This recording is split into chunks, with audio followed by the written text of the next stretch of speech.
आप देख रहे हैं जन कल्याण एक्सप्रेस न्यूज। स्वतंत्र जनता राज पार्टी के तत्वाधान में आज जंतर मंतर पर संविधान दिवस को बचाने के लिए गठबंधनों की साथ में मिलकर जो के काफ़ी पार्टियों के लोग वहां मौजूद रहे, उनके साथ मिलकर संविधान बचाने की शपथ ली, जिसमें देखते हुए मुरादनगर, गाजियाबाद, मेरठ, झांसी से काफी महिला और पुरुष वहां पहुंचे। बचाना है, संविधान के कलम ने बराबरी का हक दिया। अरे मांगना नहीं, अब छीन कर हक लेना है। अरे भूल गए उन दिनों को, कितना हमें सताया है। आओ मिलकर आज हमें उस दुश्मन को मिटाना है। अगर करता है कोई मनमानी, इसी कलम ने रोका है। समझ जाओ नादानो, अब भी तुम्हें मौका है। अरे बेवाल होकर नारी अपना सर मुंडवा कर रहती थी, अपने कोठरी में अपना रोती थी, लेकिन बाबा ने दिया सबको हक समान। नारी जाति को दिया प्रावधान और बनाया पंत प्रधान। ना देखा ना होगा ऐसा दूजा संविधान। इसलिए प्यारे भाइयों, मेरा भारत है महान। अरे धरती कहे मैं हूँ बड़ी, धरती कहे मैं हूँ बड़ी। अरे तू काहे की बड़ी, तू काहे की बड़ी।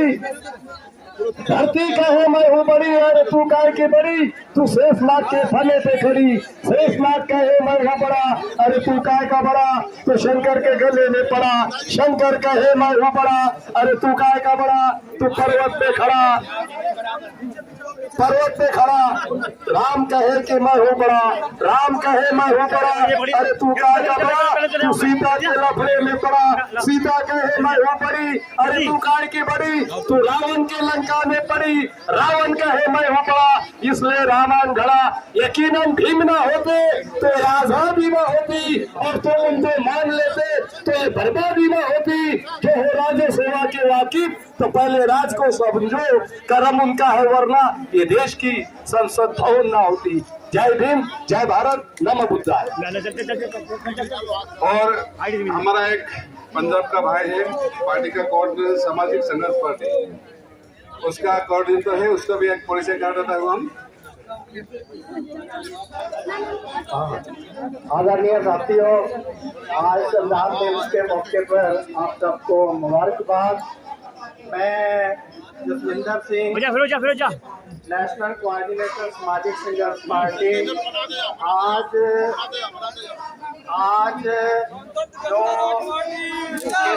पार्टी है उनका एक अलायंस पढ़ने जा रहा है, और हम भाई नमो कुमार जी से और मैडम सुरेंद्र भाई जिंदाबाद, जिंदाबाद, स्वतंत्र जनता राज पार्टी जिंदाबाद, स्वतंत्र जनता राज पार्टी जिंदाबाद, जिंदाबाद,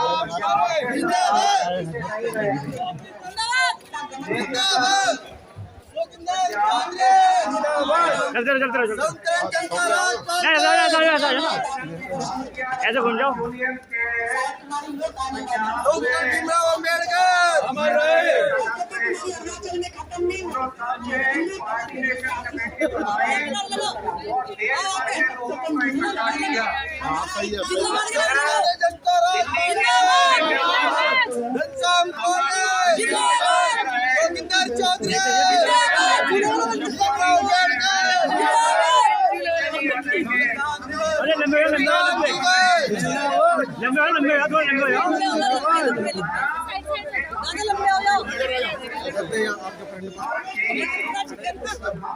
स्वतंत्र राज पार्टी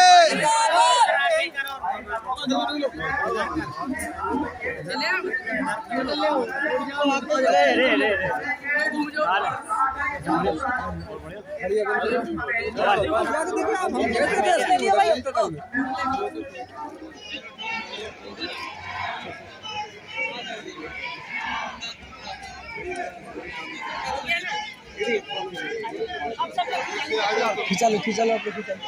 एक मोबाइल वाले आ जाए, आप आ जाइए। ऐसे जो अभी तक आज़ादी से लेकर 75 सालों में जितनी भी सरकारें हैं जी, जिसमें क्या 3 सरकार चली, भाजपा कांग्रेस, और एक बार बीपीसी को 2 साल का मौका मिला है। कांग्रेस ने 55-56 साल चलाया, और भाजपा का 12-13 साल चल रही है जी। तो ये दोनों ही एक थाली की चटनी बिकते हैं।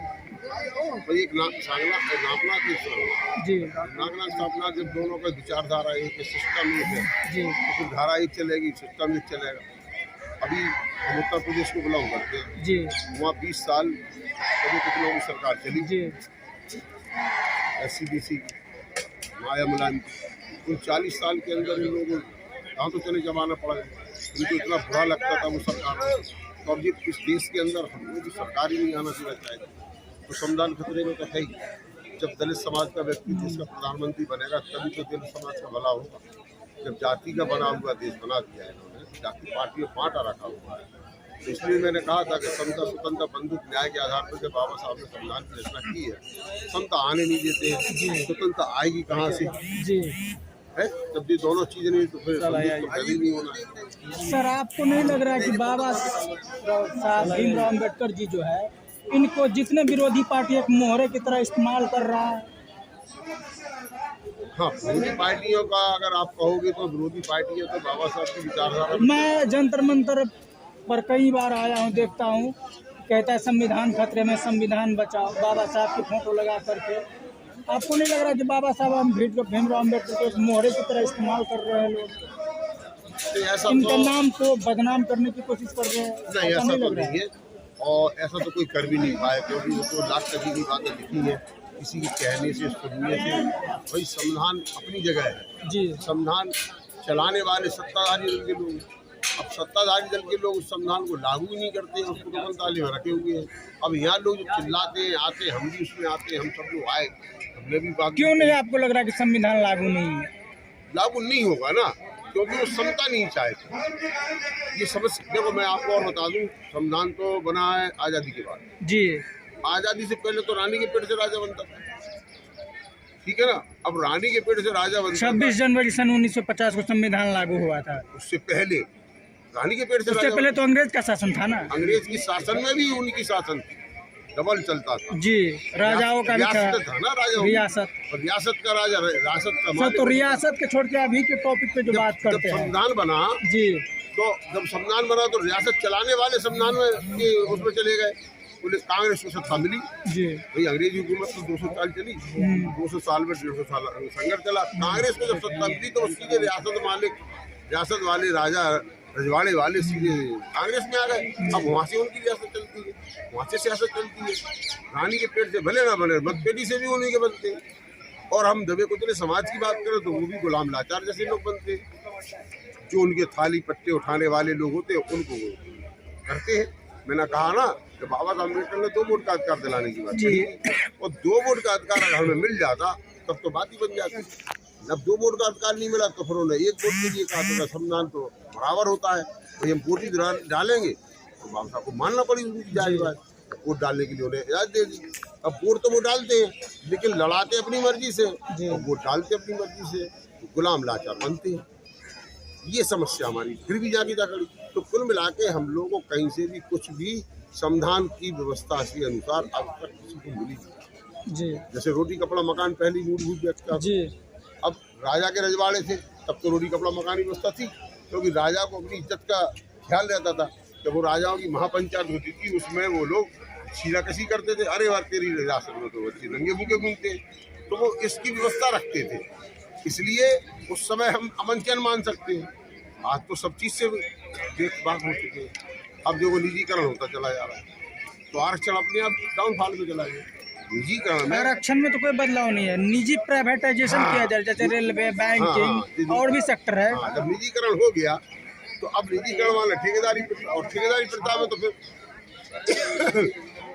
वो मर्जी से लगाए, वहाँ कोई उसे जब तक बच्चे में जान है काम करेगा, हटे एक तरफ, कोई फंड नहीं होगा, कोई फंड नहीं होगा, कोई व्यवस्था नहीं होगी, तो उससे आरक्षण ऑटोमेटिक न्यूट्रल हो गया। तो वो ऐसी व्यवस्था अभी जैसे 10% आरक्षण लागू कर लिया अपना, अब वो तो और आगे पहुँचे। हम लोग का लागू नहीं होता, वो अपना लाभ कराए चले जा रहे हैं। इसीलिए हम लोगों ने एक मुद्दा रखा है, वोटर पेंशन। वोटर पेंशन लागू करो, वरना कुछ। वोटर पेंशन अगर लागू होती है तो हर वोटर को पेंशन मिलेगी जो वोट डालने। तो हम समता की बात आपको नहीं लग रहा है ऐसे में कि वोट बिक जाएगा? वोट कैसे बिक जाएगा? वोट उसी को मिले, वोट डालने का अधिकार उसी को मिलेगा जो वोटर पेंशन लेगा। वोट डालने जाओ तो वोटर पेंशन मिलेगी, और वोटर पेंशन जब मिलेगी तो ऐसे थोड़ा मिलेगी, वोट डालने से उसी वोटर कार्ड से मिलेगी। चलिए, थैंक यू।